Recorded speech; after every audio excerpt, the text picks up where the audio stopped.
বন্ধুরা, এখানে দেখো আমি ঝিঙা নিয়েছি আর এখানে নিয়েছি কোয়াশ, পাতলা পাতলা করে কেটে নিয়েছি। দেখো আজকে আমি এটা ঝিঙা আর কোয়াশ দিয়ে পোস্ত করব।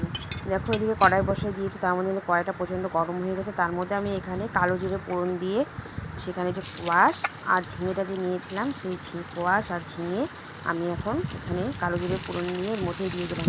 তারপরে খানিকটা অল্প লবণ আর খানিকটা অল্প হলুদ দিয়ে এটাকে আমি একটু হালকাভাবে ভেজে নেব। হ্যালো বন্ধুরা, তোমরা কিন্তু নিরামিষের দিন এই রেসিপিটি কিন্তু তোমরা ট্রাই করতে পারো, অবশ্যই কিন্তু তোমাদের খুব ভালো লাগবে।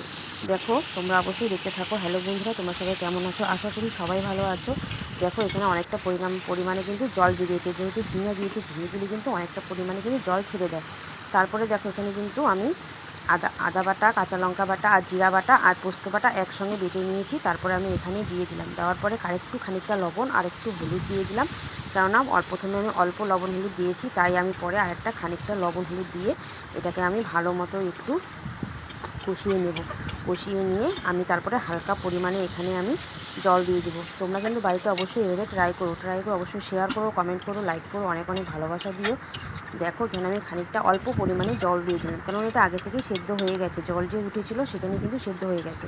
দেখো আমি এখানে একটু নেড়ে চেড়ে নিয়ে খানিকটা স্বাদ মতো চিনি দিয়ে আর একটু নাড়াচাড়া করে নিয়ে আমি কিন্তু নামিয়ে নেব। তোমরা কিন্তু চিনিটা না দিলে কিন্তু মিষ্টিটা কিন্তু ভালো লাগবে না, কারণ চিনি দিলে কিন্তু স্বাদটা কিন্তু বাড়ে। দেখো আমার কিন্তু এখানে একদম ঝিঙে আর কোয়াশ কিন্তু পোস্ত দিয়ে হয়ে গেছে। দেখো এই রেসিপি তৈরি, একদম কোয়াশ ঝিঙে